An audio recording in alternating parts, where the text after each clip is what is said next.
All right, guys, welcome. Hey. This is a bonus interview with Rachel and Emilio.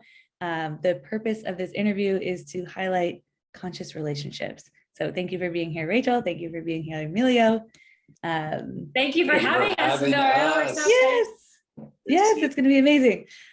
So to start off, just for everyone watching this and really to understand the purpose of watching an interview like this, from my own personal story and history, I didn't see a lot of relationships that I wanted or looked up to.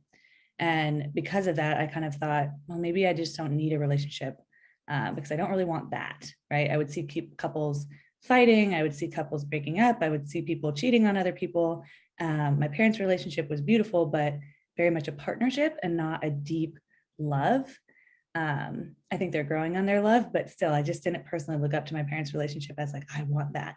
And I think that can be really, really disheartening on the dating journey, on the relationship journey, to not see anything you want. It's kind of like going shopping and you like can't find the one thing you really want. And you're like, fuck, I hate shopping. I don't want to shop anymore. So I want to highlight Rachel and Emilio because their love truly has actually changed my idea of what love can look like. It opened my heart to the ability of like, holy cow, you can actually have deep, loving, passionate, open, safe connection all in one relationship. So we're going to be interviewing them today to see what that love looks like so that you guys can highlight your reticular activating system, which is the part of your brain that wants to see what it wants to see and what it believes. And then we have that confirmation bias. Once we start believing it, we see it more and more. So we want to highlight that by highlighting Rachel and Emilio so that you guys can start seeing, oh wait, this type of love is actually out there and learn more about how to create it, how to attract it, and what specifically, especially a conscious man is looking for in a relationship. So again, thank you guys for being here. Let's get started. Yes, let's do it. So excited to dive in, man. Even when you said that, Nora, I mean, we'll get into it later, but like, I mean, I used to see relationships that looked like I never knew what it was really like, even on social media, right? I would see relationships that looked like it was that. And I would just feel it would make me feel so sad. Like I would just like, I wanted it so bad. Mm-hmm. And I feel like there was just always this part of me though, that like, I just kept believing that somehow, some way, like it was possible. And I think that, right, whether you think you can or you think you can't, you're right. And so it's just a really deep, like visceral decision that each person has to make of like, do I really believe in this? And am I willing to do whatever it takes to get it, you know, to attract that, to live at the level that I could, you know, because we attract to the level that we're being. And so anyways, we'll dive into that, but I just want everyone to know that's listening, like for majority of my life, like I cried myself to sleep and like visualized and prayed for him and wished for him. And every day saying, man, I literally did. Are you even real? Did I wish you into reality? Because it really feels like I did. Yeah, agreed. I was got full body chills. Wow. Oh yeah, go ahead. No, I just said I got full body chills hearing that. That's awesome, Rachel. What were you going to say, Emilio? I was just going to say like, yeah, the same. I mean, people look at us now and, you know, we're growing through life and it's, you know, we're never going to get to a destination. It's just kind of an infinite ladder of growing and expanding our love and nurturing our love. But I was the person who always, you know, was in toxic relationships and always also looked up to other people and never thought it was possible just because I kept, you know, going and repeating same old patterns. But I think the work that you are incorporating with your group, Nora, I think inevitably that will come. And I hope that people do have hope and know that it's out there and know that they can have everything they want. And so I'm looking forward to just diving deeper. Yes, you guys, what the heck? This is awesome. Also, do you guys want to introduce yourself just a little bit about you guys so people know who you are before we dive in? So I'm Rachel Brooks-Smith, and this is the love of my life, Emilio Palafox. And we started a brand together called Relationship Renegades because we're actually so passionate about the same topic that I really kind of looked back on my life as an actress, and I was so wired to achieve that I was like, I have to achieve. And that achiever in me, I did actually get to achieve. A lot of my childhood dreams was to get to act in feature films and make feature films and tell stories that inspire people. But I had this huge like awakening moment when I was like, man, I'm living my dreams, but I am not happy. Wow. And like I would go through I would feel happy on set, but then I would come home and I was lonely and unsupported. And I had this big awakening that like, wow, like I don't really have good friends, and I'm in all these different toxic relationships. And this kind of realization of like, wow, this was several years ago. But I was like, wow, I've been studying all these books about mindset and personal development, but I hadn't really been studying about relationships. I hadn't really been studying, and whatever we're studying, whatever we're learning about is what is growing in our life. And so it was just this like really big aha moment of like, man, the quality of our life is dependent on the quality of our relationships. And yet I wasn't putting a focus on my relationships of any kind. And also when we finally found each other and did a bunch of work on ourselves to attract each other and maintain and sustain our relationship, we were also like, one of the biggest fears that he had when we started dating was like, oh, you're an actress. Like most Hollywood relationships don't work. And I was like, no, that's not true. That's just all that you see in media. Just like you said, right? If we're only shown the opposite of what we want, we start to believe that that's all that's out there. And that's not true. It's just only what's being highlighted in media. And then the collective consciousness starts to believe this story that that's what happens, but that's not what happens. And I had met so many beautiful, incredible relationships on my journey as an actress and in film that I was like, no, we need to create a platform that highlights and starts to shift the story, that we can co-create a world where healthy relationships are the new norm. And so I feel like this is the greatest gift of my entire life, and wanting so badly just to showcase that hope and to give people hope that, that is possible. And we're not perfect, but there is so much love and fun and joy and flow and ease and connectedness that I really feel like I dreamed up. Yeah, you did. Yeah. And I think you literally did. I think two things really fast with that. You did dream it up by manifesting, right? By thinking about it, feeling it, praying for it, believing in it. And the other thing about that on the other side is when you were crying yourself to sleep or would see photos on social media of other people in love and you thought, maybe this can happen for other people, but it can't happen for me. It sounds like you stopped your brain from thinking those thoughts, or either closed those photos down. I know for me, at least, when I was really anxious in my last relationship, when I would see engagement photos, I would go in a tailspin. I'd be like, oh my gosh, I'm never going to find it. I'm behind. What's wrong with me? Maybe I'll never have what these people have. It would trigger me. And so I just I would just mute people who recently got engaged on social media. I wouldn't tell them. It wasn't anything against them. It just wasn't good for my mental health to see so many people getting engaged and see so many people look so happy when, one, I didn't believe I could have it at that point, and two, it triggered me. So I took care of that trigger and then continued to believe in what I could have. And that's what we're doing in Be Found, to help people believe in that. Thank you for that. And absolutely, yes. And it's a constant lesson that I'm learning. That is one of my biggest lessons while I'm here on earth, is to learn how to, anytime I feel comparison of any kind, that comparison is just the reminder that that's my desire.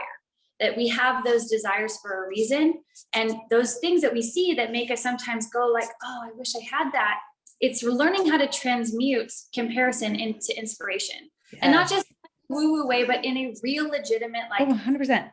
Anytime I see something I want, it's getting, rather than feeling down about it, feeling like, oh, that means it's that much closer. This is like a sign that you're on the right path, that you're going towards something that you want, and really trusting those desires that you have are there for a reason, because that's part of your mission here. So if you have it, trust it and lean into it rather than run away from it. And using it to your power, because when you see someone that has something that you want, the fastest way to get that is to learn how they got it, right? Model their behavior. And that's what we're doing today on this call. How did you guys find it? What did you do to create it? Because I know you guys have both just mentioned you had some unhealthy relationship dynamics in the past, and you guys are in the most conscious, healthy, loving, safe, passionate relationship I've ever witnessed. So you did something, right? That wasn't just random, where you woke up one day and you're like, okay, now I'm going to have a great relationship. It's learn his story. It's a big Yeah. So Emilio, introduce yourself. Yeah. So, I mean, I'm an actor, coach, speaker, really passionate about spreading the word on healthy masculinity. Just because I grew up in a domestic violence type household, dad very abusive to my mom, both physically, mentally, emotionally. And so very early on, I never really had an example of what a healthy, fun, connected, fully alive, safe relationship looked like. So I remember making a promise to myself. I don't know how, because I was so small at the point, but saying like, this is not the way that it should be. I just felt that. And I made a promise to myself that I would create something that was not like this, that I would create something beautiful. But of course, when we embark on that hero's journey, you sometimes become the things you don't want to become. And so I certainly became my father when I started growing up, not like in the physical or mental, but I just like had a lot of anger inside. One, because my dad had a lot of anger and that kind of carried through, like carrier feelings. My mom never spoke about it. She kind of held everything, but like energy will find a way to go somewhere else to another host. So I kind of got that. And so Wow. all the things that I got growing up, I had to like obviously work through those things, right? So like all the adversity we face as kids, right? That's the work, right? Like let's work through that to finally become the person, the man or woman that we need to be, that we want to be, to find the love and lifestyle we've always wanted. So of course we do it through Relationship Renegades. I also help lead a nonprofit called Childhood Domestic Violence Association. That's where my passion of really just the way that I put it, what I think will set a stage also for this with men is that I really care. There's a quote that I posted recently that says, when the boy is healed, the man will appear. And I feel like there was a lot more men out there that the men would take care of their family, hence significantly reducing, adversity in the home, and showing up for their family. If, more men were there, they would show up for their family, they would show up for their society, and on and on and on. And so I think it's beautiful that we can kind of both do our mission and visions individually, but also collectively with Relationship Renegades. And so, and for more women to understand that concept too, of like, if you were with a man that you don't feel safe with, or is still, if he's still a boy that hasn't healed, right?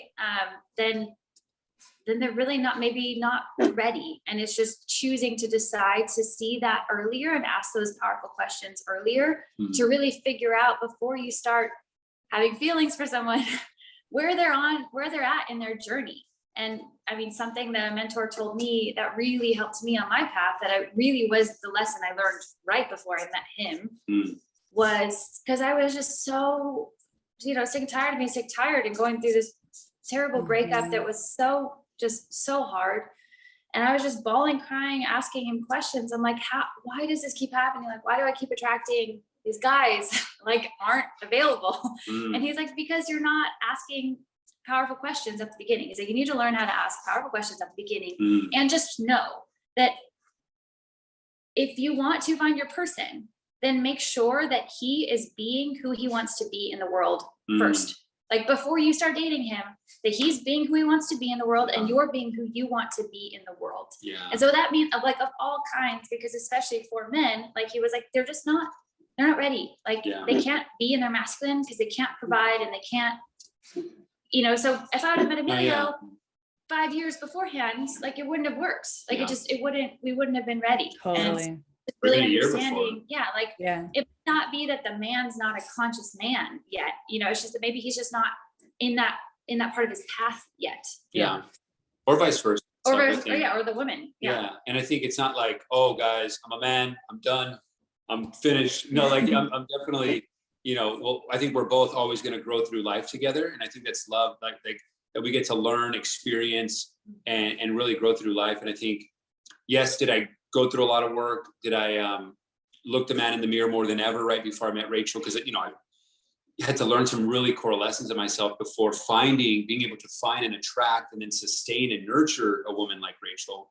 But I will say that it's like, I think I did a lot of work before meeting you and be able to have that relationship. But of course, together, sometimes we find like, oh my gosh, that's still there. Like I thought that was healed. Totally. There could be some residue in there, but because of the way that we choose to live, we're able to create that safe place where we feel safe, seen, heard, loved. And so we're like, oh, I think there's still something here. And we're able to communicate in such a way that allows us to not be separate from each other when those things happen, but allow an opportunity to like deeply connect more so together.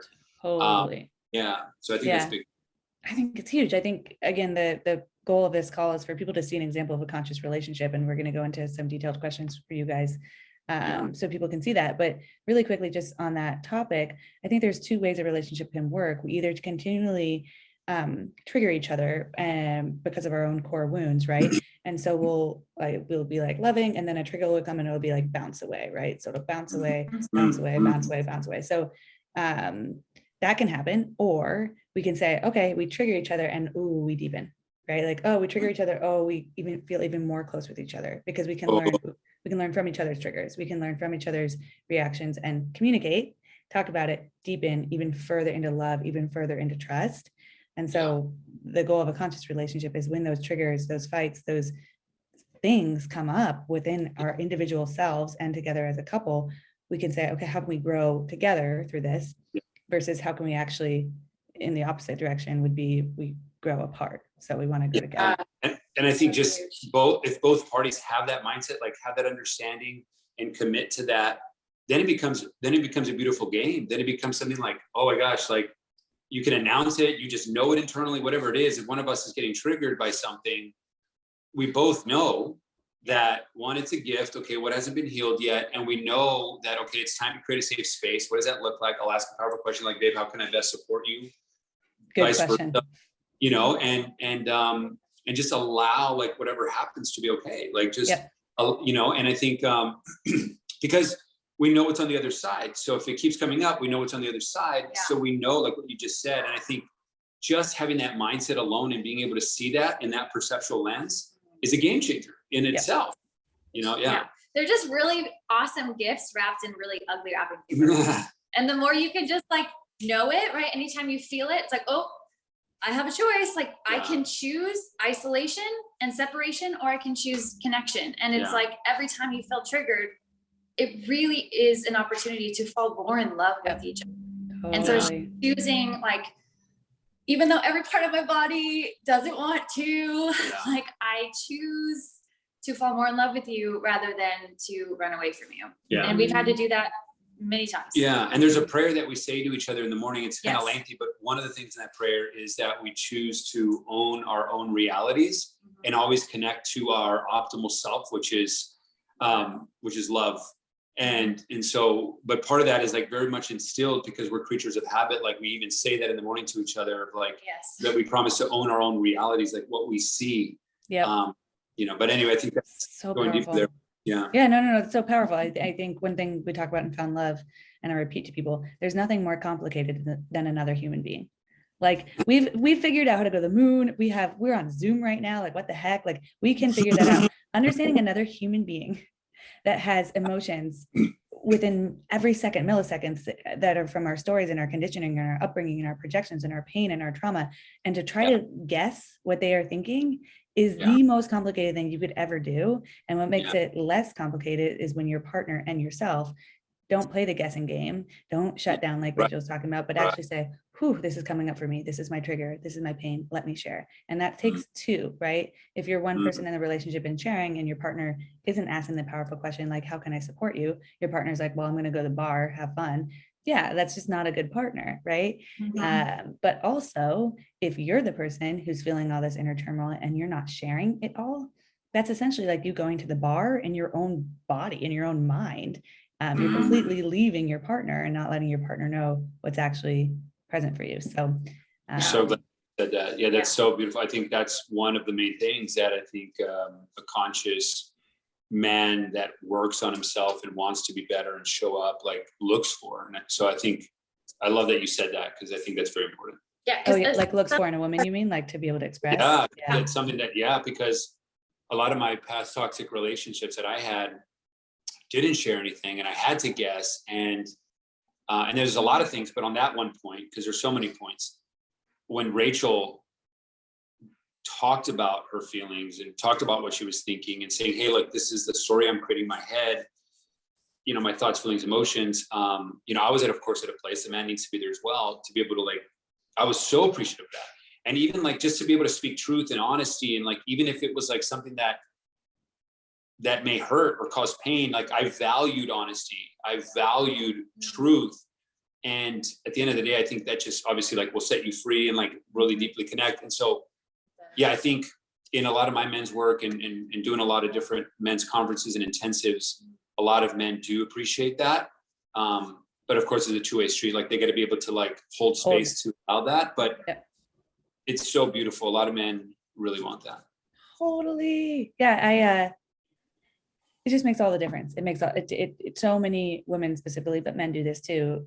Blame their partner, right? Like project like the insecurity that they feel in the relationship on their partner. Their partner doesn't do this, and this. And then I share, well, have you told them they don't do this, and this? Have you expressed them what you ultimately need underneath that desire? And they're like, no. I'm like, okay, then you got to take ownership for how you're co-creating in that dynamic. So anyway, that kind of goes perfectly into my first question for you guys. And the first question is for you, Emilio. The first series of questions is for you, and then I'll go into the kind of relationship questions. So what were you looking for in a woman before you met Rachel? Was there anything specific that you were like writing down for what you were hopeful for in a relationship or hopeful for in a woman? Or Well, I have the novel that I wrote, every single thing. If you want me to go get it. No, I mean, it certainly was a lot, and it started to build, right? Because I think I no longer, right? We always talk about like we get what we tolerate, and I tolerated a lot because women would walk all over me, they would spew poison, they would manipulate me, and I would just stay in relationships when I knew it wasn't ready, like 3 months in, and I would wait 3 years later, and all of these things until it kind of finally came to a point where I'm like, okay, no, I know that I need to write the list and be specific for the RAS system in our brain. Yep. And it was a long list, I'll be honest, like, because I wanted to be really specific. I was finally in a place where I knew that I was good enough, that I had enough, that I deserved it. And so I'm like, I'm going to write everything that I want. It does exist. I'm going to put that out there. And so some of the things just off the top of my head were, because of all the toxic relationships I had, and because of the way that I grew up in the domestic violence, I was looking for a woman that was, and I think it's obviously different for everybody, but for me, it was, I wanted someone that was kind, caring, understanding, compassionate, someone that was like really present with me, purposeful as well, that had a community of friends, like good friends, healthy relationships, that like really focused on who they were hanging out with energetically speaking, and had a good, I wanted them to have like a good friendship with good women, because I knew that was important. I wanted her to be being able to like ebb and flow, because like life is extremely stressful, and there's lots of life events that have happened, but like how can we ebb and flow and be resilient through those times? And so like if we were just like meditating all the time together, everything's fine, right? But then all of a sudden something hits, like how can we like work through this together? How can we communicate? How can we create that safe space for each other? So that was very important. And because that's kind of just being prepared for these inevitable ways of life. I also wanted someone to be like, obviously my best friend, to be ridiculous. Like I'm very ridiculous and just, yeah. And I wanted someone to just be ridiculous with me, right? And be able to have fun in life and adventure and travel and want kids and, like to be able to love and appreciate my friends and family, love me for who I was, with like the good, the bad, the ugly, the whatever, like my shadows, myself, like this is just me and all like complete, like just to be able to see me, not look, not try to fix me, not try to, to like date the potential of me, but just like love me and really see my true self and really see like and that, what I mean by true self is like that, my higher self, my spirit, my soul, like really connect with that. And of course I can go on and on and on and on and on, but I think it was important to me to really list it out.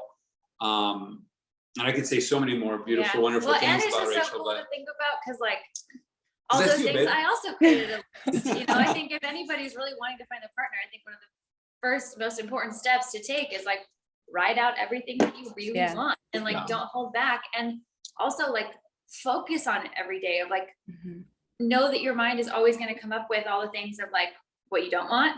But when you focus there, you'll start to see all of that. But the more you just always shift your focus, like, what do I want? what I want. All of a sudden, all the other things that you don't want just don't seem attractive anymore. Like if you used to get pulled into that, like those kind of men or those kind of relationships, you're so focused on like, no, this is what I want. This is what I'm attracting. This is what makes me happy. All of a sudden those things just don't even, there's not room for them anymore. And I remember when we started dating, I had really worked on, and this is also what I wanted, was someone who was able to just like ebb and flow with life. Cause my life was so like, as an actress, it was like, it's always different. It's always different. And everything's are always changing. And so, and I never really, things didn't bother me that much. I just had got to a point in life when I was like, I just want to have fun. Like I want to choose fun and joy over anything else. And other relationships I'd been in, it was just like, everything felt so hard. Like everything, like a workout, like going to work out together would always cause some sort of fight. And I was just like, I just want like someone that's just ease and flow. Yeah. And wow. I remember when we got together, it was like this experience of just like, for both parties, it just felt like everything was such a flow. Like everything was so flowing, and like things that maybe popped up that I got little like, ooh, about like, oh, is he gonna freak out? Like my past relationship. He was like, oh, no big deal. And I was like, oh, Yeah, well, I think this is a good conversation. Vice versa, like for me, where he would look at me and be like, that doesn't bother you? And I was like, no, it's fine. And he was like, oh, so totally. Like, it's just, you guys were fully accepting yourself. And I think that's something women, at least I used to do this myself. I'm not calling out all women, but this is, I was so hurt in my past relationships that I was always analyzing the guy to make sure to see if he'd hurt me. Right. And I'd be like, is that safe? Is that good? Do I like that he did that? Do I like that he did that? Do I agree with him there? But men want to have the same thing women want to have, to be fully accepted for all of who they are. And so, both of you just shared that. And Emilio, to hear you say that was so powerful. You just wanted to be loved for who you are fully, instead of be changed or told how to be, or kind of controlled. Totally. Like you just want to be loved. Yeah, no, absolutely. And I love where you were what came up when you were sharing, babe, was, it was interesting the first few months because it was so like easy and effortless and flowing and like connected and fully alive relationship, and more, and it was different because normally they're like, oh, you're in the honeymoon phase or whatever you want to call it, but it's still like that, like 4.5 years later, and it's like, and it gets better and better and better, like every month, every year, like it really, really does. But what I'm getting at is it was not what I was used to, right? And not only like in the past months and years of past toxic relationships, but also like what was deeply ingrained in me, in my nervous system when I was a kid, because all my nervous system knew, all my subconscious knew. It's not what my conscious self wanted, but like all my subconscious and nervous system knew, and it was ingrained, was fights and drama. So in the past, of course, I would self-sabotage, because if I got into a fight, as weird as it sounds, my subconscious, my nervous system was like happy. It was like, oh, this is base camp. It's this is normal, this is what right? we know, right? Yes, and so I would find myself like in certain situations, the first few months, even in the first year, like that coming out, like wanting to like cause a fight. And I'm like, and because I've done the work, I'm like, it's not that it never comes up again. It's just I'm more able to like, oh, get away, like get away. You can see it. Yeah. And so I just think it was important because, it still came up, but it was beautiful to be able to like you said, just bounce that away and say, no, I don't. It's no drama, and just rewire that it can be fun, connected, fully alive, and beautiful, and amazing, and much more than I ever thought. And that we talked about it, when that came up of like, at one point, I still remember we were driving a car and probably like months into our relationship, and we were just like, does it ever feel weird to you that it's so good?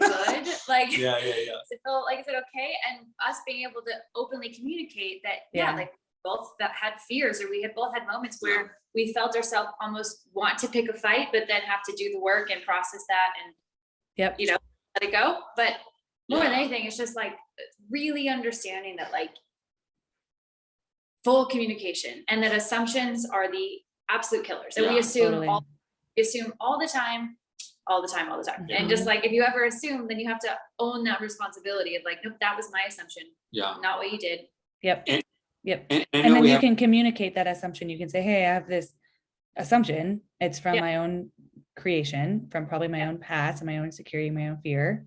I'm not saying at all this is what you're doing. I'm taking ownership, but I also want to share a little bit about who I am and some of my fears that come up in intimacy, so you can know more about me and how we can both feel safe in the relationship. So powerful, Rachel. I wanted to say just one last thing. I know we have other questions, but it's like,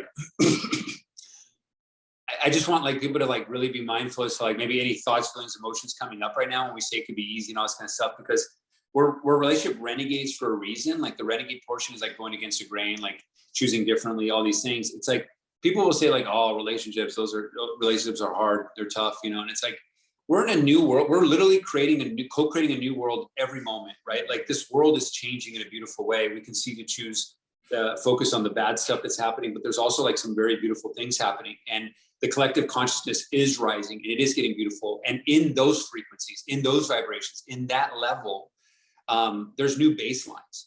And the new baseline that we're trying to create is that we are creating is that it can be like, it's when people are like, oh, the relationships are tough. I'm like, don't even like, I don't want to hear that. It's totally like, agree. No, like we're creating something, a new world, essentially, all of us. Yep. Anytime people say relationships are tough, I try to help them reframe that, because I think relationships are the most beautiful space to become free.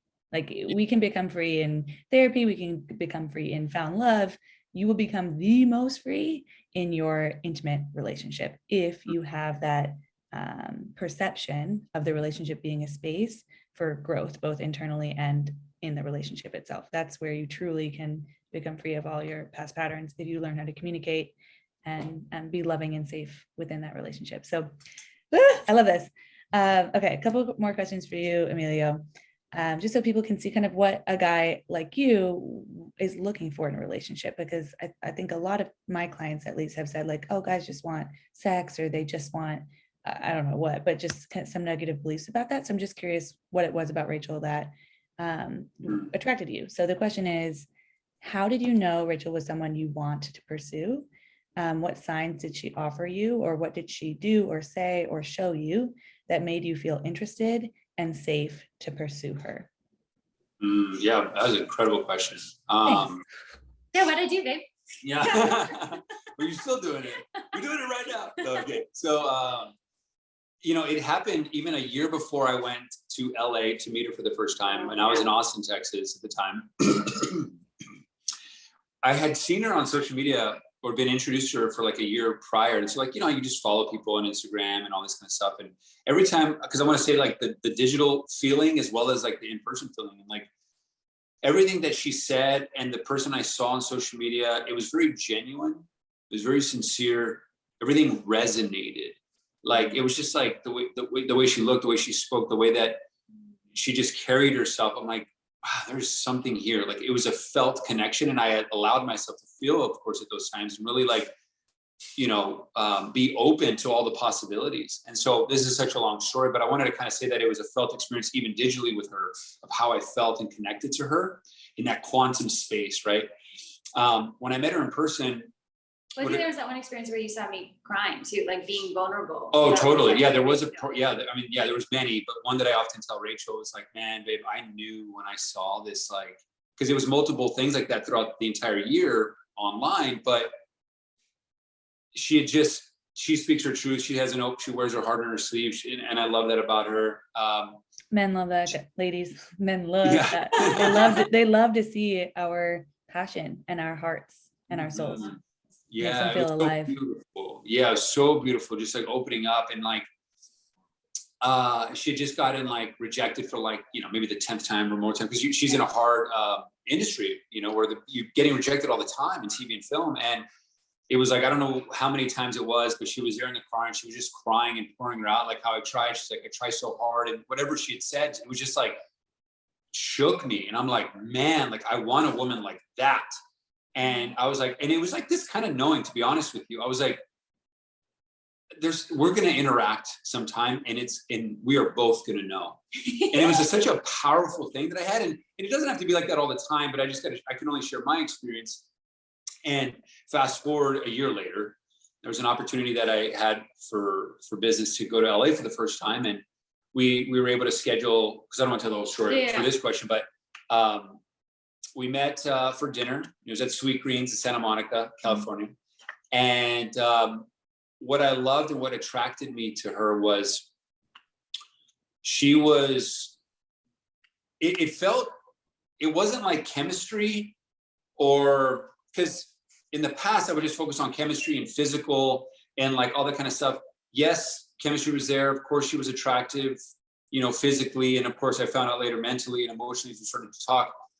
But it was like a feeling of coming home.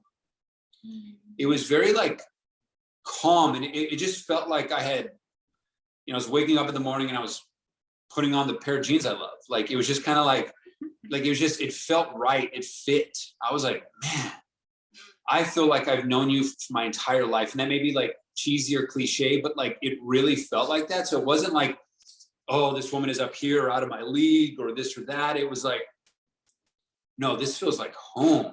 Wow. And it was the first time that I've ever felt like that. Mm-hmm. And so of course we started to chat and it was just like, oh my God, who is this? Like, I'm like, man, but like, I also felt like I know her. And of course we sit down, we're eating, and she was just super present with me, right? None of us were on our phone. She was super present with me. There was this beautiful song and dance, if you will, where like she would talk and she would ask me about myself. She was like really curious about like me and my past and like, and we just talked about everything. Like, it was like every conversation was open, and it was like, okay, well, we're talking about religion right now. Oh, we're talking about this right now. And like, if we didn't want to talk about it, we'd say it and we'd honor it. But there were even moments where at that point in my life, I love the way our friend says it, like, you can't say the wrong thing to the right person. Mm-hmm. So at that point I knew that and I embodied that. So I was just like, whatever I'm gonna say, because if they don't like it, then it's a great filtration system, right? So then I don't have to spend a lot of time. I'm like just weaving and beauty. You know, at that time I was just enjoying my life. And so I say that because she was asking me a lot of questions and I was asking her questions. We were just enjoying the moment. But I remember she was sharing like, hey, how's it been in Austin, all that kind of stuff. And I did this like 2-month experiment where I said yes to everything that people told me to, because I was just in Austin for the first time. And I was saying, babe, this is a beautiful experience for me because I got to meet a lot of people and connect and all this stuff, but I also got into weird situations. And she was like, call me babe yet. That was, the first day. This is the first day. And so she's like, well, like what? Yeah, tell me more. And I was like, well, this and that. And there was this one time, and I told him about this, like, I told her about this, and I'll say it. It was called basically Om meditation. He and it was this like crazy thing that like I was even surprised that he told me. I was like, oh, you told me that, okay, you had that experience. But it was also, should I say it? What I did? I mean, it isn't. Was it a threesome? It was a what? Was it a threesome? No, no. It was this, and it's talked about in the news and magazines. So it was like, she didn't know that at the time, but Yeah, it was like, never heard of it's a group of people, and it's like very like formally done. And the women all lay down, and a man is assigned to each woman. And this may sound crazy to everybody listening who doesn't know meditation. Maybe times are healing, but like there was I'll just say it. So you're essentially you're touching and feeling the clitoris of the woman. Whoa. And there's yes. Yeah, it's like, wow. And she's telling you you're supposed to look at it, describe it. The woman is supposed to verbalize, like express slower, faster, or up or down, and the man is supposed to like be there. And this is a long kind of conversation, and I'm telling this to Rachel, right? So just as anybody who's receiving this, you are doing what you do, what, who are you, right? And it's a lot of healing for women, as crazy as that may sound, because it gets really I've heard deep. of this before. I've heard it. Yeah. And we have wounds there, and I've heard that. It allows the woman, of course, there's a lot of interview process for any man to show up that way and to be able to do that, because it's a sacred place. And so I got in that because I said yes, and I was went through the interview process. I was like, okay, I'll do that. And just kept saying yes to everything. And so anyway, I say this simply because Rachel was like understanding, and she didn't flip. She didn't think it was weird. On to the next guy, like I think there's a healthy balance of like, is that a red flag? But also like just being understanding. Because sometimes I feel like women will just like, oh, that's one thing, I'm out. And it's like, 100%. If she didn't give me a chance, like if there was one little thing that came up, like I'm much more than that. Like be curious about things. I think she did a great job of being curious and understanding. So and know that the person is being vulnerable and telling you Yeah. the truth, I think more than anything, I was falling in love with him the first day. Me too. And so Me too, yeah. like, when he told me that, I was like, wow, like he was so honest with me. Like he didn't have to tell me that. Yeah. And so that made me, obviously anytime you really show up in full honesty, if the person is ready and receiving, right? Like the whole thing, you can't say the wrong thing to the right person. Then if they're your person, they'll be like, oh, okay, cool. Thank you for being honest with me. It's that acceptance of everything the other person is. That makes the other person feel seen, safe, and understood, which creates more chemistry and connection in especially the early dating dynamics. So my recommendation is, as you're dating, like just accept every person you're meeting and get curious about it, and then come home and get curious with yourself. Hey, does who that person showed me who they are, does that align with who I am? And Rachel looked at the whole of who Emilio is, not just that one story, even though that story is like, I think it's quite interesting. It's a form of therapy in a way, right? If you do it really safely. Yeah. But yeah, so Rachel accepted all of you as a whole. And then if you did this type of thing every Wednesday or something, Rachel might be able to say like, hey, I want you to know a little bit about myself. Like, I'm the type of person, when I do enter a committed relationship, I want you only to be touching my clitoris. No one else's, right? Or something like that. So I want you to know that's how I work. And then Emilio could decide, okay, cool. She's fully accepting me for who I am. She's also sharing who she is. Yeah. And then you guys get to have the communication of, to be in a relationship together, how does that work? And how can you guys create a safe space for each other? So huge. It's so huge. And I kind of felt and saw that early on, which was more of the attraction, is that the way that she spoke, the way that she, like it's one thing to know things, and it's another thing to like embody those things. Totally. And it was the embodiment of a lot of work. And you could tell in the energy, you can tell how she showed up, you could tell in her smile, right? You always see people, they're like, man, you look great. Like, what have you been doing? And it's not like they've been working out. Working out is great. But like, when you work like that internal world, you can really see it in the face and energy. And I was like that sense, like she didn't need to, if she didn't say anything, everything was spoken in silence. Yes. It was silence. And you could just tell. I was like, if we were silent for an hour, we just looked at each other, there would be that communication. So I felt that because she did do the work, and then I did the work, and then that we were continuously doing the work. And so like the way that, in addition to that, the way that she spoke, you could tell like the emotional intelligence, you could tell that she was still humble, like she's still working. And I was like, me too. Like, it was just all of that.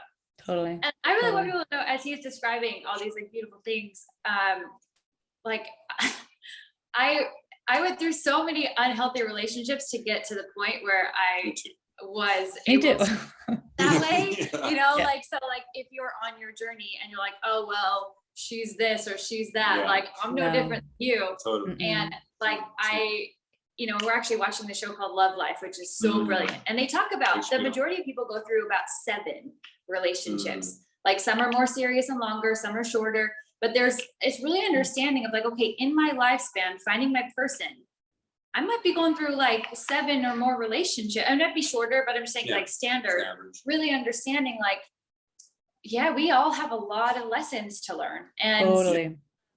And who you are, your past does not define you at all. And the only reason why I feel like I was able to show up in that way, that felt so, open or loving or really in my divine feminine, was that I really studied how to operate in my divine feminine, because most of my life I felt I was so in my masculine, and that's what like demasculated the men I was with, and then created this toxicity, and then created all happiness and cheating and still lying and doing stupid stuff, because we just do stupid stuff when we're hurting and not trying to protect ourselves.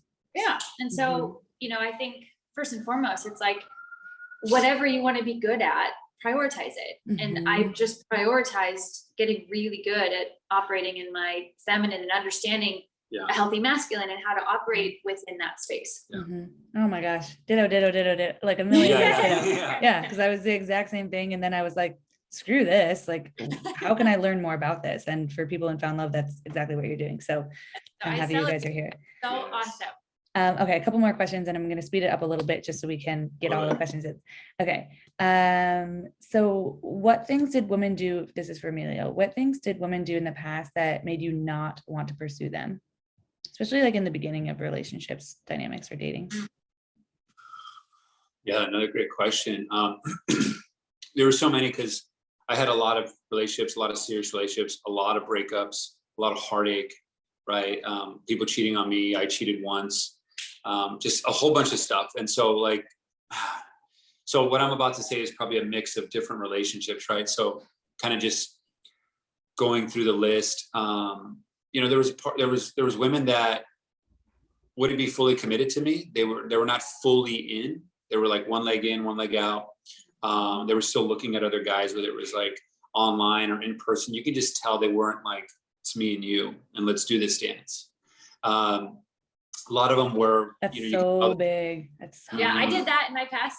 Totally Yeah. did that. I did Yeah. too. And I think a lot of women wait. They're like, I'm not going to be that. Like, it's me and you, until the guy is like fully, it's me and you. But that's like, what? Like, it takes, we both have to be like, hey, it's me and you. I'm fully in. I'm trying this out. I have my heart open. I'm vulnerable. I'm scared. And we're together. Right. Yeah. I think like, and it's hard, right? Like, it's hard after going through a lot of breakups and heartaches to like open yourself fully again. But I think like, I don't want to say you have to, but like you have to, like, you know, to be able to attract another full open person. Yeah, you have to. Yeah. Yes, exactly. Right. So it was like, because then it's just like little tip, then you tip, then I tip, and I don't know. And then it's just like, we're wasting our time. And so I think, so that's a big one. A lot of them were in their insecurity. So like if something promotion happened or something amazing personally and professionally, if I announced it, there wasn't being a lot of support. They'd be like, oh, that's great. Okay. I'm like, I just poured my heart out to you. And like, you just like, there wasn't like this vocal or anything of kind of support or loving or space. Like, man, I'm so proud of you. I love you. Like words of affirmation. Speaking of that. Which is just them protecting themselves, right? Like totally. You said that and they were like, where's he going to go? Or does that mean he's going to move? And they were in their own shit without expressing that. Yes. So the insecurity showed up. So it was like that. Even if there was some conversation about how I receive love, you know, given the 5 love languages, they wouldn't do that. You know, there would be manipulation. A lot of women would manipulate me. They would know what like really cut to the core. Like a very toxic example would be, you know, I mentioned about how I grew up in domestic violence household. And so when my mom and sister were crying because of what my dad did, I'd go and console my sister and my mom and stop them from crying and put them to bed. Like when I was 2nd grade, all the way to 18 when I got out of the house. And I say this thing because at a core, I like wanted to like help and save women. Now, of course, I used to have a savior complex. Don't have that anymore. It was one of the biggest things that broke me from like my chains, because I always attracted women that like quote unquote needed to be saved, right? Like no one needs to be saved, but like I was the one that needed to be saved, right? And that's a whole nother story. But I say this because a woman would know that and like press my buttons, and like she could have like, this is maybe gory, but like shot my sister, you know, and then all of a sudden she would start to cry, and she knew that if she cried, no matter what she did, I would go and cater to her, and I would go and console her and love her and stuff. But like she just like ripped my heart out. But like she knew the button, she knew, and she would utilize that to her advantage. And it was like this emotional roller coaster that just made it so toxic, and resentment and hate and all this stuff that just was like a negative downward spiral until I finally said enough is enough. And so manipulation was another one. You know, there was just fights just to fight. There wasn't a lot of good communication. There was not a lot of good understanding. What about in like the beginning of a relationship? Things that kind of made you not interested in going out with them again. So I hear a lot of people say like, like I don't get a lot of second dates. Okay. That's a great question. So more for like the first dates and stuff. I think if they're not raw, real, open, like for me, like when Rachel was in her divine feminine and expressing that, it was wild, it was open, it was like, you can tell there were no walls. And I think like, if you're scared, if you're holding up a wall, like it can be felt. So if you're hiding something, it can be felt. And if a woman wasn't like open and sharing and loving and present and like enjoying life, and like if I could tell if a woman is not enjoying their life and loving their life and choosing peace, happiness, joy, and love, like that is attractive. Mm-hmm. It doesn't even matter. Like there could be something going on in their life, but if they're choosing peace, love, joy, happiness, they can be sharing the worst things, and it's okay. Right. Like I'm gonna be able to like hear if things are going crazy in your life. I'm willing to hear like this is real raw life right now, and that's just me. Like I don't like surface level conversations. I like to get deep. That's just me. Totally. So I think that's also that a lot of like conscious men are in that same boat. Yeah. They don't want to talk about the weather, you know? Yeah, they want to talk about deeper stuff, and they want to see how you respond to it. So like, for example, my brother's daughter has cancer right now, and like when I talk, that's hard, right? It's not like I love my life, yay, everything's perfect, right? But it's it's how I react to that part of life. So it's like, dang, this taught me about this. This is how I'm supporting my brother. This is what I'm learning from it. This is how I've deepened from it. Like it sounds like that would be something you would be like, wow, that's cool. How I can see the way she sees the world. And she's being open about it. And I would want to hear something like that. Like and that's just me, right? And everyone may be different a little bit, but I want to like, life's happening right now. And I'm like interested about what's going on in your life. Yeah, totally. You know, so that's for me, but hopefully that makes sense. I also makes sense. He says this a lot. You know, we said it before, and I think we've talked about this just of, you know, whether it's when coaching clients or just talking about our when we first started dating, the biggest difference was that, you know, most people put on an avatar when they're dating. They try to play some sort of character or like representative. What I think that he wants me to be like, so I'm going to pretend. Yeah. And I think really like just understanding that, like, if you do that, like your mind might be like, oh, but I feel scared, so I'm going to do this. Then you'll never like it's counterintuitive because you're very putting up a wall. You're pretending to be someone that you're not. And so you're going to attract someone that's also probably going to do the same thing. And then even if it's great for a couple months, like at some point, each of you will be like, finally show who you are and then be like, wait, who are you? Like, that's not who I thought you were. And so I think it's just being so brave and bold. And if you want to find your person and you really want to, if you're really on that journey and you want to, and not expedite the process, but like you have to be able to show up fully in who you are and not really care, like let go of the attachment of like this date has to be the one, because no, it's more like, no, help me get through the nose as fast as I can so I can find the one, right? Like help me. And that you'll be okay no matter what. Like one of the most attractive things, I've interviewed so many men and women about what they're looking for, especially as a matchmaker. One of the most attractive things that people are looking for is that unattachment to it being that person, right? So imagine going on a date and like 10, 15, 20 minutes or an hour into the date or the day after the date, the person being like, you're the one, I like you so much, I want to be with you, blah, blah. Although that would like feel good for your ego, it would feel a little bit like, wait, what? Like, this is like a lot to hold on to. This is a lot of pressure. Like, oh my gosh. Versus if you meet someone and you can tell they like you because they're calling you or texting you back and you're connecting with eye contact and energy, but they aren't like, I need you. Like, I need you. I need to have you. I need to have you. If they're more like, I like you. I want you. I want to spend another day with you. That detachment is very attractive because it's freeing. And you go closer in the relationship. But anyone who's attached to the outcome being like, I need this now, feels very overwhelming to the other person in the relationship. Totally. And yeah, absolutely. And a few other things came up because I know we have some other questions and stuff, but just real quick, you know, all the little things like really was awesome too. Like, like for a man, for me, like I always want to pay for things. I want to, you know, like pay for the bill, of course, especially on the first date, but like always, like for me, I love to be able to like provide that way. And every relationship is different, but you know, it's nice. Like you always hear like when the girl reaches for the check and like, oh, you know, let me help her. Like, even if it's a pretending to like pay for her, like, it's just nice gesture. Like totally. That, like, I appreciate that. I really appreciate it. In the past, there was a lot of relationships that like, it was more interview style. They just wanted to know how much money I made, like what title I had.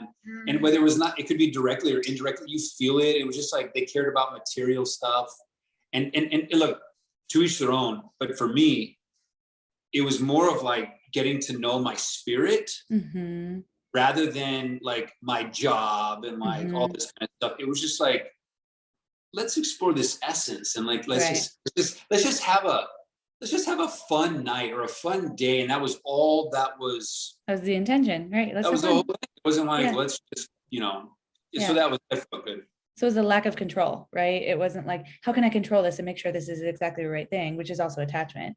It was more just like, how can I be? How can I experience? How can I flow with you? Yes. Which is cool. The analogy that I like to use for people in dating, especially in the beginning of dating dynamics, is I think we all have our own kind of song, our own individual song. Like me, Nora, as a human, as an energy, like there's a song about me. And then when we enter relationships with certain people, we play a different song with that person, right? I'm going to play a different song with Rachel than I will with Emilio, than I will with my mom, than I will with my dad. And it's genuinely a different song with every human in my life. And so when it comes to dating, what song am I going to play with that person? Do I like that song? Was it a fun song? Did I enjoy that song? Or, oh man, that song, that dynamic, that energy was not fun. And that's okay too. But I think if people can really use that analogy of like, hey, how do I like this song? How do I like this energy between these people? That's the questions that I think people should ask on a first date instead of, is he the one, right? Like, does he want to have kids or not? I don't know. More so like, oh, I just spent an hour with this person. How did I like the song? How did I like the energy? How did I like how I felt? I really love that analogy. Yeah. Okay. Now questions for the couple, and then we will close up. We could talk forever about this. We're passionate about it. It's awesome. Yeah, I know. Seriously. Okay. So this is a big question. This really was the intention of the interview. So a lot of people don't believe in love because they don't see examples of the type of love or relationships that they truly want. And the love, I mean, I could start crying right now. The love that you guys have truly is, I've never met a couple that I look up to more when it comes to the way you guys speak to each other, look at each other, hold each other, love each other, just have relation with each other. It's just so beautiful. So how do you two have this type of love? Is it chemistry? I see some tears in Emilio's eyes and Rachel. Or do you think it was random fate? Or have you worked toward creating this type of love? That one. Go all the way. You want to go? Because I know gosh. Yeah, I feel like it's a lifetime of work. It's a whole lifetime of learning and growing and falling and getting back up and praying and crying and asking for help and continuing to believe. I think that's the biggest thing of just like, man, belief is so powerful. And we talk about a lot of times this ladder of belief, and basically it's like there's such a different energy of like, you can have hope for something, right? You can hope that something could be possible. And then there's like, gets a little bit stronger. And then you have to have faith. And then you're in faith for a while. And then you're like, man, like I really believe this.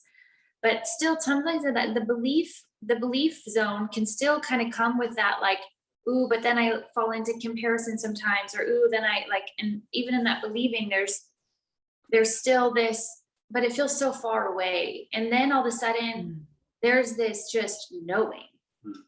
And I think my biggest hope for people is that you get into this knowing that like your person is out there and they are looking for you just as much as you're looking for them. Yeah. And it's not even a question of if, it's just when. And it's really able to like, wow, like how can I find such joy and gratitude and bliss just within me, so that I can like vibe so high and like be so grateful for every single breath, like to the point where I'm like, man, like I don't have to pay an oxygen bill, like to the point where you can find joy in like the simplest, littlest things of like feeling the sun on your face, or feeling the wind on like, or, like learning how to really transmute a smile into abundance, into cash, or a hug. When someone hugs you, you're like, wow, I feel this feeling of love. That means I'm that much closer to my love coming, like every of like the love that you share with a friend, it's like, it's just every little thing of like, and maybe even like writing, sometimes like I wrote letters of like gratitude, and I would have this experience every day that I take people, like our clients through. I do this like future gratitude process that has been one of the most powerful processes, not only for my life, but also in my clients' life of, things happen and you get really discouraged. And even if you're like living in this knowing or belief kind of, almost to knowing, but like kind of going back and forth, you like sometimes feels so great and you feel so, you know, awesome. And then other days something happens, you know, you go on a bad date and you're just like, Yes. you know, you just feel so far. I think in those moments, it's so important to like close your eyes, take a deep breath, light a candle, put on some music. You know, whether you're working with a coach, obviously this is what we do with our clients, is I'll lead them through a future gratitude meditation where I'm guiding you through. And this is what I did with myself when I would just feel so low, of like seeing that person. You know, what does your home look like together? Like, what does it feel like when he's holding you? Like, what does it smell like? What does it taste like? Like, what songs are playing? Like, and having them then describe it out loud to me and being there with that to hold and create that space. And the more I just made that so real for me. And I remember going through like really bad breakups when I was so confused and I felt like, what if I'm making the biggest mistake? What if this guy is my guy and I'm walking away from it and I'm ruining my whole life? You know, but then I would go do these processes or like even like plant medicine to help me get, you know, just like kind of like get out of the cycle of like this loop that I was in, and just so powerfully see this essence of a guy that I knew I was supposed to meet. Like I just knew it. And it would help me let go of things that didn't feel that way. Right. And it all just gave me this hope. And it was just like, I got to live with him before I even met him. Yeah. It's so, sorry to cut you off, but I just have to say this analogy that I use for that is it's so powerful. And the analogy I use is when people are leaving a job, because I've worked with a lot of people in their career and their career path and switching careers. And it's scary as shit to leave a job without another job lined up. Like it is so scary. And most people will stay at a toxic job or company because there's nothing, they don't think there's anything else out there. They don't see what other job opportunities they could have or what other career opportunities they could have. So most people, when they leave their job, they have another job lined up. And the reason why that's so helpful is because you can see there's something better and you can actually compare, right? You can say, okay, this job, my PTO is this, my salary is this, and that's it. This job, my PTO is this, my salary is this, and they have free lunch on Wednesdays and the office overlooks the ocean or whatever, right? And so that's what we do when we imagine what it will be like to be with a conscious, loving, ideal partner. It's almost like we're leaving our job, AKA the guy or the situationship or what our ex or even our like fantasy of our ex, we're leaving that for this idea and this feeling of what it will be like in our future relationship. AKA we're leaving our job for a real future job. And so you can embody what it will feel like to be with your future partner, even before he or she is there, by doing meditations, by doing journaling, by literally feeling what it will feel like to be with that person. So that then when someone comes up who isn't aligned, you can just very quickly be like, I got a better one over here, right? And I know he's out there. I haven't met him yet, but I know he's out there. And it's like making it so real for yourself. So that way it does feel real, you know, and we're always imagining things anyways. Like we are powerful creators. It's really knowing that like you have a freaking powerful imagination. You're a powerful creator. And most of the time we're just creating and imagining all the things we don't want. All we have to do is learn how to shift that energy, right? It's like, wait, no, identifying as I am a powerful freaking creator and I have a powerful imagination. I'm just going to default mode. I just need to learn how to transfer that energy. Reframe it. Yeah. Feel so real to the point where like when I met him, it's awesome. I had this essence of a guy that I had spent time with my whole life in my imagination. I knew, I was like, that's the essence. This is the guy. Yeah. And that's why it felt so familiar. And so I just hope that story gives me hope. And you can ask any of my friends. I am like the last person that you would have thought, not the last person, but like if you would have met me, 5, 6, 7 years ago,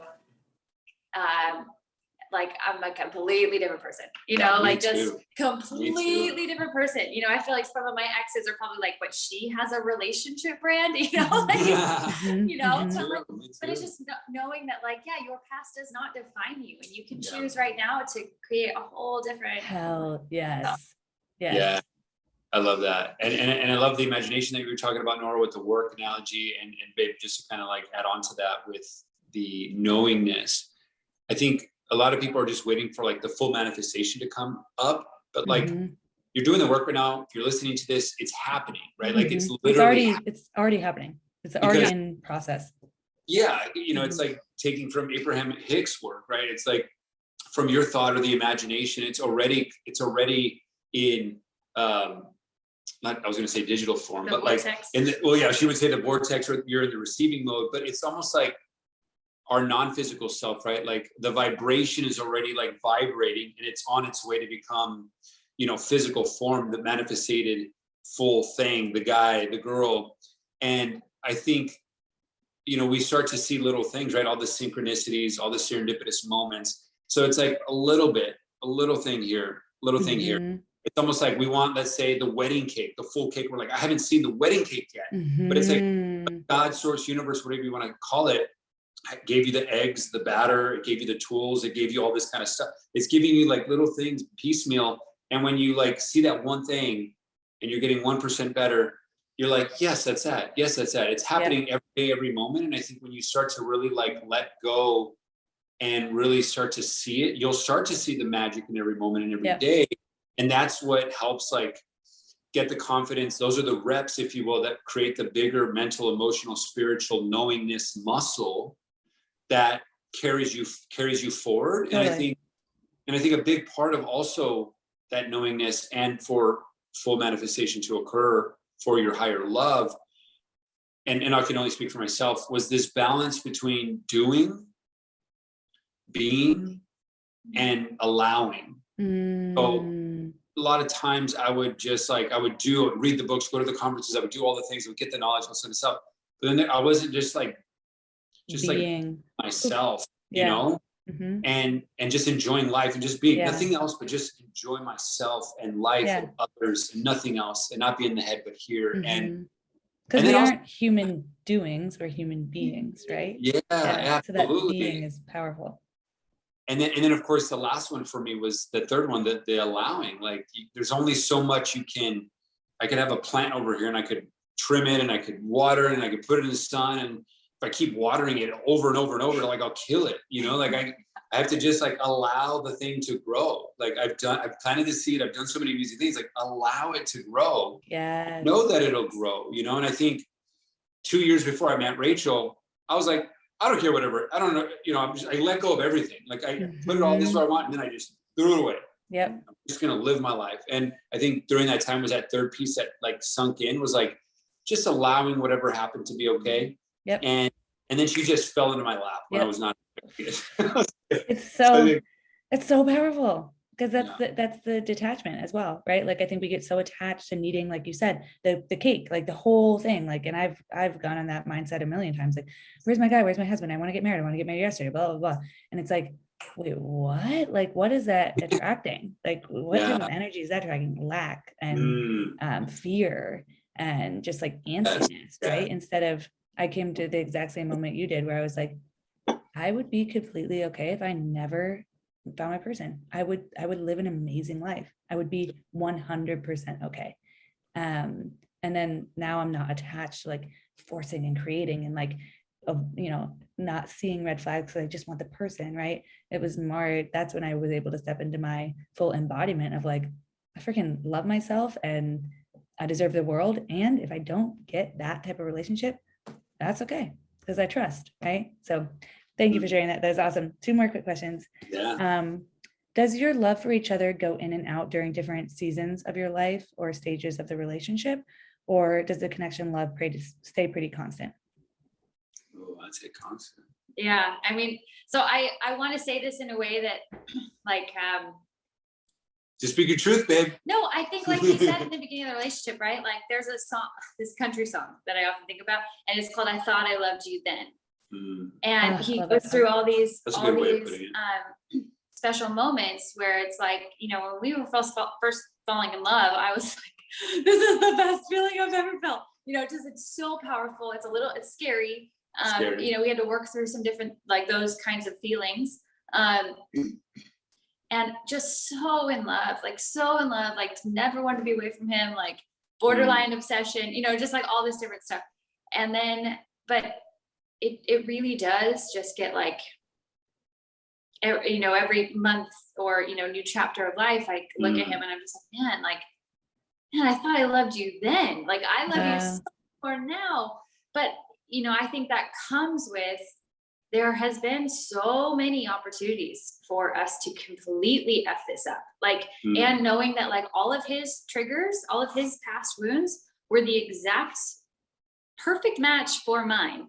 And it was really this beautiful opportunity to see if like, hey, are you really ready? Do you really want to be, you know, to get married and have a lot like this higher love that you've dreamed of your whole life? And, you know, like, because his past were like women had cheated on him, and my past, so I had was trust like, issues, yeah, trust right? issues, and like I had honesty issues. So like perfect match, you know, and Wow. and so it's knowing that like when you do find that person, just know that like it will probably be that, you know, it'll probably be this, but you know, it is that constant choice where we've had arguments or things that come up that feel so intense that like every part of me wanted to do the exact opposite thing. Like I wanted to run away. I wanted to like isolate. I wanted to just like not do the thing that I know I need to do. And it's like, you know, really learning how to breathe through that, and, you know, and communicate if you need space, communicate how you're feeling, being able to communicate that you're feeling a certain way. And also like we really set our relationship up for success. Like, and every day, and we're happy to share this with this group if you want, but we say, this. And this kind of answer is like, fully answers the first question, or the question before this too. Like, do we keep nurturing? Like we keep choosing water, like the grass isn't greener on the other side, it's greener where you water it. Like, especially when you found that relationship. So like we choose to keep watering it. I didn't want to cut you off. No. Well, yeah, it would be also like just having practices together. And there has been times when we've fallen out of those practices, and you can feel it in the relationship. Like we're still okay, but it's not this like, it's really connected. Like, you know, so having, you know, we meditate together every morning. We say this, like, it's almost like you're saying vows to each other every day. And we kind of had this thing of like, oh, why do people just say vows once in their life? Like, why don't we have a commitment to each other every day that we read to each other, as well as like, you know, like we do eye gazing regularly. We make sure we sort of like play together every day, which is just like having daily practices, because life can get really crazy. And if you don't like set up of like, no, this is first, like we don't do anything else. And there's something else I was going to say. Well, you're saying that, something coming up for me too, is like, I think, I was going to say constant, but like, I think for the most part, it's kind of like, it's like this, at an upward trajectory. And those little bumps, love that. It's like that, but always at an upward trajectory, literally always at an upward trajectory, because even in like, this is the new baseline we'll talk about here, right? Like, I don't feel like we have arguments or fights ever. We have conversations. Right. Like, there's times where it's like, okay, maybe we're disagreeing on something, or maybe like we're not seeing something eye to eye, or something happened or whatever. Like, we're just now let's talk about it. Let's have a conversation about this disagreement or weird energy, or what. Let's just have a conversation. My past, it was heated conversation. but like in my past, and maybe I'm just comparing to my past, like there were like fights, and there was yelling, there was like curse words, and there was like putting people down, and it was like, we never do that. And not to say like, and I hate to use the word never, but it's like, or like, look at us, or nothing like that. It's more of just, they're just conversations, because you know how to communicate. You're like, okay, let's set the stage. We know we're both committed to setting the stage, and the stage is safe, seen, heard, and loved. And no matter what's happening, it's like, all right, we can like play in this like ring together, you know, put on the gloves, but like in a loving way. We're choosing to come from a loving place, but still have that conversation. So I wanted to say that, but also that, and then even in saying that, I forgot myself. So maybe I remember mine. So mine was that I really know why I had to go through so many unhealthy relationships, was because I so deeply appreciate our relationship, like on a level that is like I couldn't even describe it. Like my appreciation and I love that I didn't feel that. My absolute, like,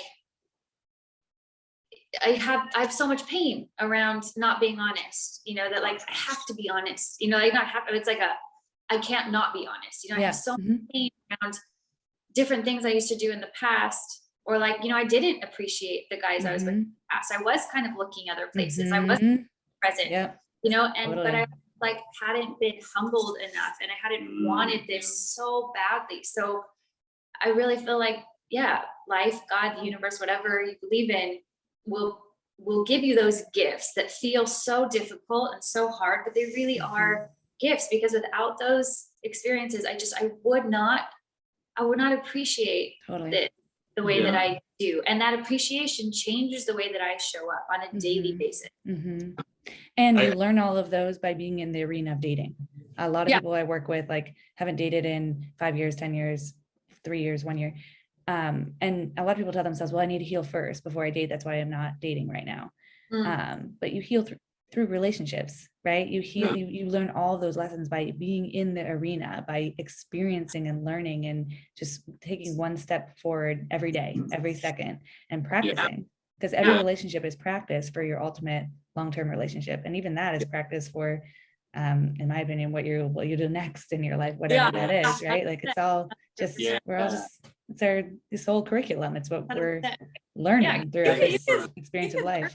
You could read all the books and go to all the workshops and do all the therapy, but until you're actually in it, it's so different. Like, yes, do the work. Yes, heal. Yes, like, do stuff, work on your own, but like, just know that, like, when that stuff comes up in a relationship, it's like a whole other level. And I feel, I love the way Abraham Hicks talks about it. Like, it's always like being ready to be ready, to be ready, to be ready, to be ready. And so, like, whether it's be ready to be ready for your guy or your girl, right, or for your guy. And then even in the practice, like you were talking about, Nora, like how we're constantly practicing, like even the way that it remains constant, or like this that we were talking about, was if things are like, okay, we're together all the time, and like things are like, oh, you need your space or I need my space, like honoring that and loving that, I think helps it be constant, where we know, like, she loves when I have my own space, or when I'm just with guy times, and vice versa. And I think that's what also helps it remain constant. Yes. That we understand, he understands the male brain. Oh, hold on, Rachel. Hold on, something just happened. So I think, like, Rachel. We'll wrap up in a second. The what? We'll wrap up in a second if you have to go. So, but sorry, keep going. Oh, no, Rachel. we didn't know. Rachel just turned up the light. Got it. But I think, like, what also keeps it constant is like the practice of, like, knowing and understanding the male brain and how we work, because it's so different. And then, like, me understanding and constantly practicing how the woman brain operates. And I think that also is what helps it, keeps it constant and growing and loving and more nurturing. Do you have any recommendations for how people can understand the male brain? Is there, like, books, or what do you mean by mentioning that? Yeah, I mean, Alison Armstrong's work is understanding women, understanding men is some big ones. I mean, and we like to just continuously go to that, so that we just get deeper and deeper and deeper into knowing that. Like, you know, it's like, you know, you can see or read something over and over again and identify something new or different that you didn't see. And so I think that was just a gold standard. I'm constantly listening to Alison Armstrong, just YouTube videos, like, and reading, Understanding Women also helps. I mean, that book completely changed my life, because it not only helped me understand me, but it also talks a lot about men in that book as well. So understanding them, and she's so fun to listen to. She's funny. And Esther Perel as well. I mean, there's so much out there. I think it's just, all you have to do is Google it. I was gonna say, people always ask me, like, which coach should I do, or blah blah, and I'm like, dude, Google is the OG of life coaches. Like, I think people forget, like, whatever fear, anxiety, story you're telling yourself, like, anything that's coming up for you, Google. Like, I can't tell you how many times I have Googled, what do I do when I'm extremely anxious, Tony Robbins, and then I just, like, lay in my bed and watch a YouTube video of Tony Robbins talking about anxiety, and I, like, come back down. I'm like, okay, I'm okay, we're good. But yeah, for people listening, like, anything you have about relationships that's coming up in your current relationship, or in your dating life, like, Google the specific question. You can text me too, Inbound Love, but there's so much resources out there for you. So you get to co-create with the resources that are out there for you too. Okay, one last question. How, this one I guess is, for both of you guys, how can women show up during dating in a way that would attract and create a relationship like you two have? Are there any tangible things that they can do? Yeah. Tangible things that women can do. That women can do. Yeah. Well, I think first and foremost it's like declaring and owning what you really want. Because if you really want a conscious guy, then don't tolerate anything less than that. Like, don't spend time with a guy who's obviously not a conscious guy. Like, for lack of better words, I like don't want to just an available guy or a guy that's aligned with what you're looking for. Emotionally available. Make sure that you're going on dates with people who are emotionally available, and and knowing how to do that, I think is learning how to ask powerful questions, but in a way that doesn't feel like you're like interviewing them. Yeah. Like learning how to really, be curious and state what you want. If you're on dating apps or if you're talking to your friends and like, what kind of guy do you want? I want a guy who has a solid, and especially for, that question of like being who he wants to be in the world. So that doesn't necessarily mean that he has to have like tons of money, but it's about like, is he doing the thing that he wants to do in the world? Because if I spent a lot of time hanging out with and dating guys who were not being who they wanted to be in the world, and they were still kind of trying to figure it out, and therefore I started taking care of them, and I was paying, I was allowing that to be okay when I was saying I wanted, a guy who knew, so my actions were not in alignment with what I said I wanted. Totally. And I think it's really like focus on what you want. Look at that, write that list, look at it every day, like go to your future gratitude every day, like spend time there all the time, so that that's all you start seeing. Like you will start to see that. And also like talk to people, like ask everyone, like in all your conversations, like tell people what you're looking for. I think that's a big, like common thing of like, we get scared to talk about what we want. And granted, sometimes it's knowing, like I don't necessarily talk to even my family about stuff that I'm working on or that I'm dreaming of, that I want, like it, but like my friends and people that I know are in alignment with that space, like it's, because you want to talk to people and tell people like, I want a conscious guy who knows what he's doing and it's fun to be with and blah, blah, blah, but doing it in a space where people are in alignment, And by doing that, you're practicing embodying, owning that, right? It's very vulnerable to receive. And so if you can say, hey, this is what I want to receive, this is the type of relationship I want to have, and you can practice stating that in front of friendships that you feel safe in. And you'll be able to express that on a first date. You'll be able to express that when you're dating someone for a couple of months and then you guys decide to be exclusive or boyfriend and girlfriend. You'll be able to state, this is the type of relationship I'm looking for. This is the type of way I want to be treated. This is the type of communication I want to have. And so totally practice saying that to every single person you know and you feel safe with, so that you can feel confident in that when you do say it in front of the person you're falling for. For me, what's coming up are a few things, one, to come back to the list that we keep talking about. I think one thing that we also say in addition to this is just to, when we write that list of everything that we want, to hold yourself accountable to being that list. Don't go on a date with anyone who does not fit with that list. Like that's like, you have to promise yourself that. Well, no, the second part was really important. The second part being, so yes, that for sure. We'll hit that on the even more so. But the second part is like everything that I wrote down that I want to find in a woman. The second part is like, hold yourself accountable, becoming that list yourself. Right. So like, if I wanted someone to be kind and understanding, then I need to be kind and understanding. Find kind and understanding. So I think like, if I wrote a list of 20 things, then I held myself accountable to becoming those 20 things. And when I did that is when she appeared. Totally. So, and so I think like you can look for that, but like, if you're that's what you'll see. Your external reality is a direct reflection of your internal reality.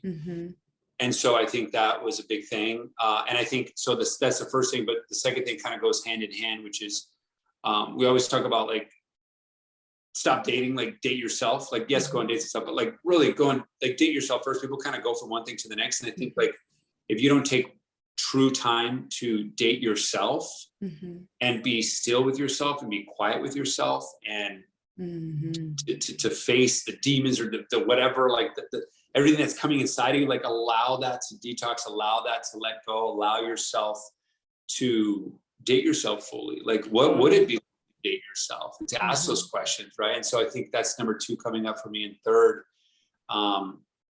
is that letting go that we talk about, which I think is so huge. And we talk about it a lot with the analogy is to not fight the river, but to be the river. So no matter what's going on in your life right now, if it's turning left and right and up and down and there's crazy waves, like just go with it and just go with the river and the flow of things, because I think if you try to fight it, you're just creating your own suffering, and you're blocking the receive mode, and you're blocking the vortex, and you're blocking the manifestation.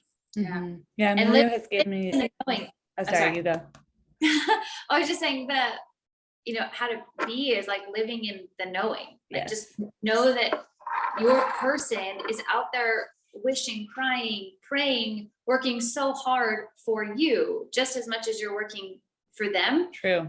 So like anytime you start to doubt that or disbelieve that, or believe a story that, oh no, it doesn't exist and relationships are too hard, or like really be aware of what you're allowing yourself to believe or to come in, and like really be so cognizant of like, what do I really believe about relationships? And do I really believe that it's possible? And if I don't right now, how can I get to a space where I do?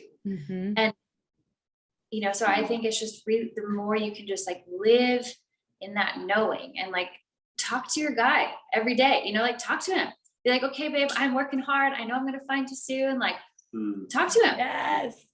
Talk to him, write him letters. Like I have some like friends and clients who like, they'll write him a letter every day, and just like to spend time with that person, it's really I'm going to have profound love people. You're going to be doing that, but later.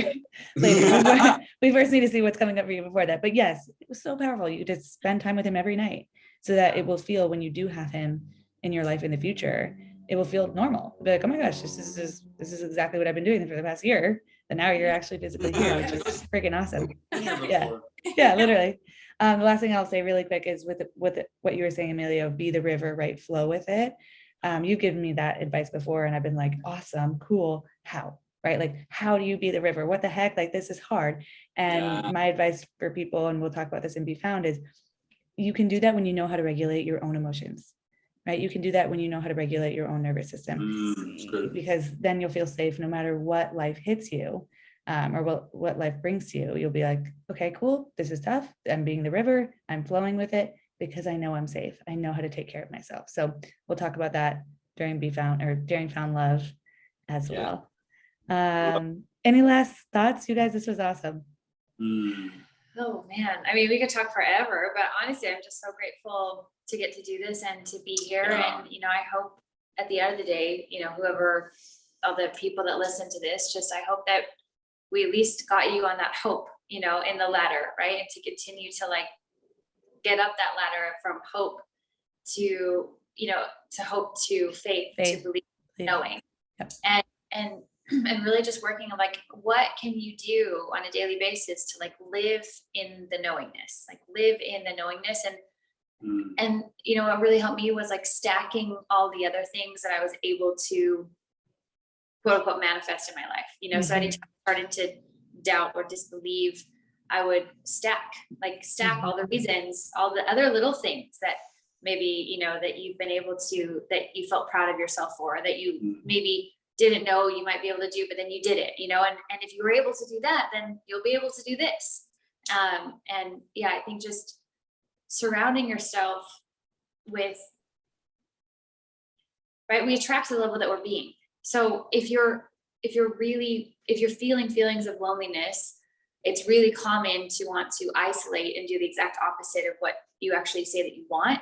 And so it's really pushing yourself to like, what is it that you really want? And if you want love, more love and feeling of connection, then go create that with friends, go create that with however yourself. You can in your life, with yourself, right? It's like, how can you give yourself everything that you say that you want every single day, and know that level of beingness where you're at, so you will attract that, and to like look up and talk to people, talk to strangers, you know, Yeah. like when you're in Uber, talk to the person. When you're walking down the street, say hi to people. Like we often talk about a story, and I really want to make a movie about this one day of like, you know, people talk about like the energy that you are and why it's so important to protect your peace and protect your joy at all costs is because this example is like, say I'm, you know, I'm protecting my peace, I'm protecting my joy. I'm living in this like really high vibe state just because, like, not because I got something, not because some guy came to me, but just because I'm so grateful to get to be in this body and to get to be alive. And so because of that, I'm going to like walk down the street and I'm probably going to look at people. I'm probably going to wave at somebody. And like, if I did that, then they might start a conversation. And then that conversation would be like, hey, you want to go to this party later? And then because you're in this high vibe, opening, receiving state, you go to that party. And then maybe at that party, someone's like, you meet some friend, and then that leads you to this thing and that thing and this thing. And then all of a sudden you find the love of your life.